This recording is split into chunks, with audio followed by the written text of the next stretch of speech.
This is a caprifig, a male fig tree. Bonk. And this is a female. Yup, some plants have both male and female trees.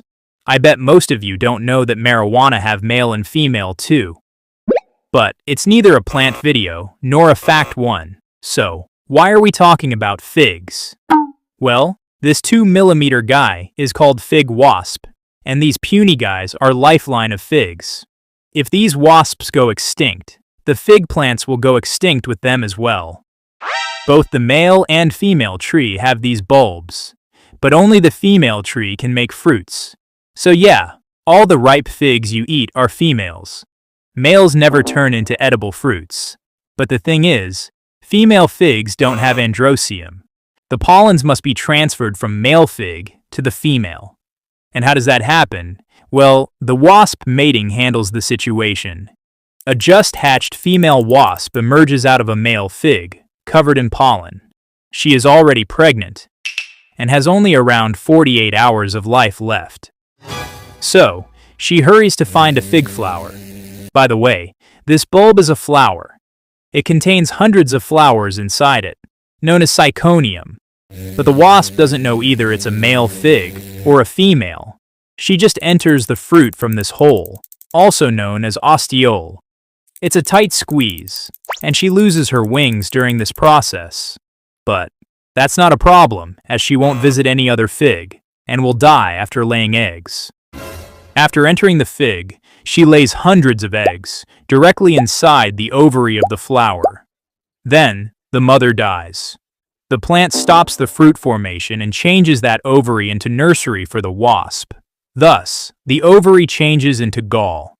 Plant starts producing nutritious tissue to feed the new life. After a few days, the eggs hatch, but the larvae are still inside that gall. They eat the plant tissue and develop there as pupa and adults. After turning adults, the males come out of the gall and search their sisters. These blind and wingless guys bite and pierce the galls, making a small opening. Then they mate with their unhatched sisters using their telescope. Yup, it extends like old telescope and can be twice the body length. They then carve a way out of the fig for their sisters and die inside the bulb. When the females hatch, they search for the hole made by their brothers. And during that process, they collect pollens. Then the pregnant wasp emerges out of the male fig. And the cycle continues. But sometimes they mistakenly fly into female figs and enter inside. The stigma are too long in this flower, and her ovipositor can't reach the ovary. She tries her best to lay eggs, but can't reach it. In the process, she pollinates the flowers with the pollens carried from the male flower. She dies trying to lay eggs. The flower digests her dead body and takes the nutrition. It then develops into edible ripe fig fruit with seeds, and the fig cycle continues too. This bird is a great hornbill, and yup, these guys are really great. You might actually fall in love with them after watching this. Hornbills are protector of forest. They are big birds and help to scatter the seeds for new sapling to grow.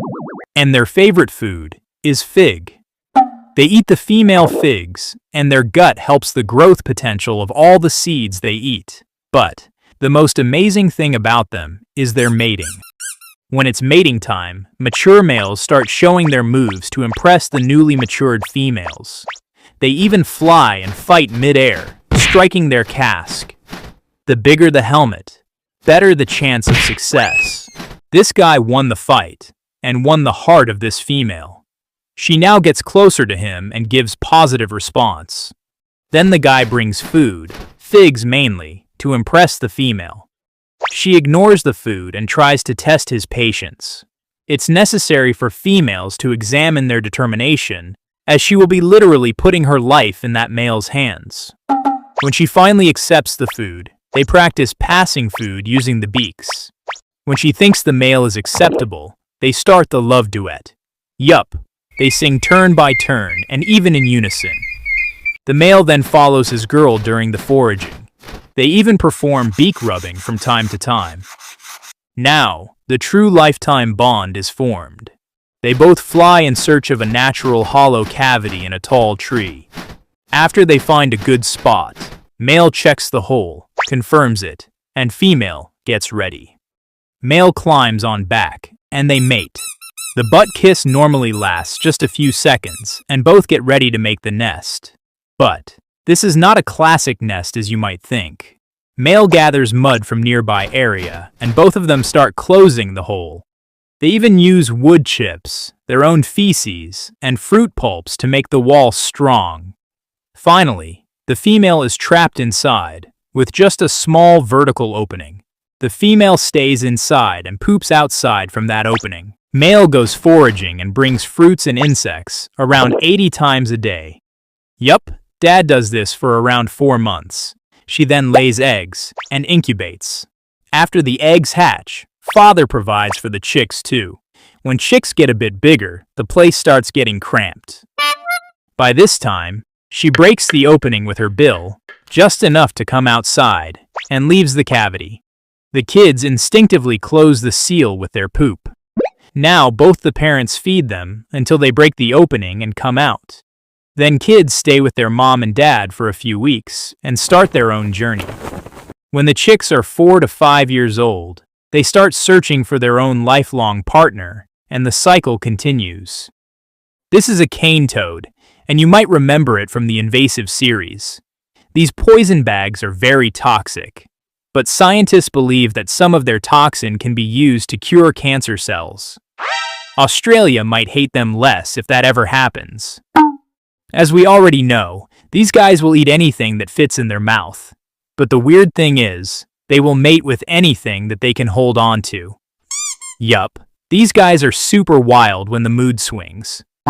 Cane toads can mate any time of the year, but normally the first rain indicates the start of the breeding season. When it's mating time, males gather near the water source and start calling the females. Females follow the sound and move towards the gathering.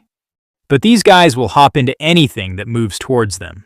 Either it be other frog species, male cane toad, your shoes, a plastic bottle, or even a snake. They try to mate with anything. See this video for reference. If it's a male cane toad, it will generate some sound. The rider understands he did mistake and gets off. But if it's another species of frog, the poor guy might die because of the toxin. You can guess how unstable these guys are. So, as soon as the female arrives, they start the race. The first one to get there immediately hugs her and starts the amplexus.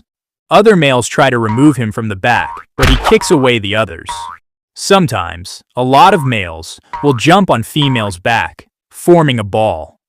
The female can die because of that pressure. But, if everything goes all right, the couple move away safely. Female lays a long transparent jelly-like egg thread. The cluster can contain several thousand eggs, up to 35,000 in some cases. The male sprays the sperm above the cluster, and both parents go their separate ways. The eggs hatch into tadpoles within 3 days.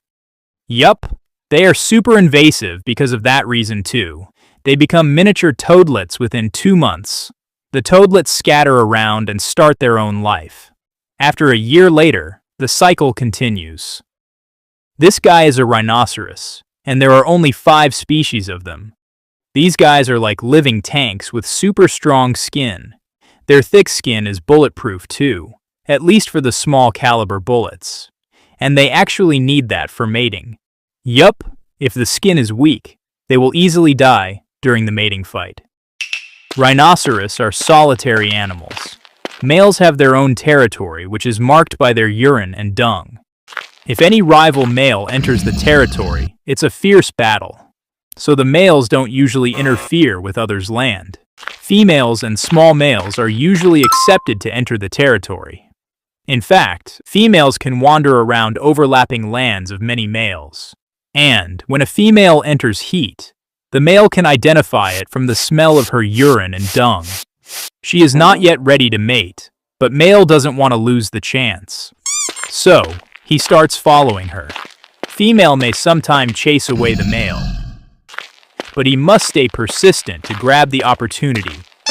After a few days of tailing, the female usually allows male to walk with her. After that, They graze together and roam around. If the female tries to enter another's territory, the male will block the path and divert the female, and the process runs for around 2 more weeks. But if another male from neighboring territory smells the female, the fight is inevitable.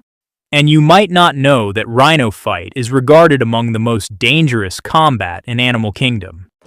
They first stay face to face, show their dominance by spraying urine and scraping the dung piles by their feet. They then snort and roar loudly to scare the opponent. But if no one backs down, the real fight begins. They charge at one another with single intent of disabling the opponent. They try to pierce each other's horn, face, or the body. The fight can last for over an hour, and it can result in severe injuries, or even the death of the loser. When the female is ready to mate, male climbs over and mounts her. The process can last for 15 minutes to around an hour. They mate multiple times within the next few days. The mate guarding lasts from a few days to 3 weeks, depending on the species. Then, they go their separate ways. The female gives birth to around 50-kilogram calf after 15 to 18 months. The female won't mate for around 3 years after that. That's among the reason why it's hard to grow their population.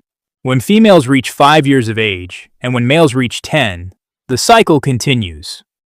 This guy is a guppy, and they look really beautiful. Many people even keep them as pets too. So if you have one, you can just skip this part, as it can get really weird. The male guppies are always on the mood, but the females don't want to see them 90% of the time. So, you can understand the situation here. When a male wants to mate, he approaches the female, moves quickly and flashes the beautiful tail fins. If the female accepts him, male gets happy and mates with her. But if the female ignores him, he gets angry and still mates with her. It kinda reminds me of ducks. When the uninterested female moves away, the male persistently tails her and harasses her. The gonopodium of males is like a hook. If connected, it won't come out easily. So, males try to quickly swim and attach that hook. Once hooked, it's a done deal. Male then releases the sperm and goes away. So, females usually mate with a lot of males and store the sperm for future use. Doing that helps them to stay away from the males and give birth for months without needing to mate again and again. Guppies are among few fish that can give live birth to babies. The female can give birth to 30 to 60 fries every month. Guppies are considered invasive species, and now you can see how fast they spread. And when the fries are 2 to 3 months old, the cycle continues. We're currently busy with game development, so it's taking longer to upload the videos. I'm sorry for that. And as always, I love you guys.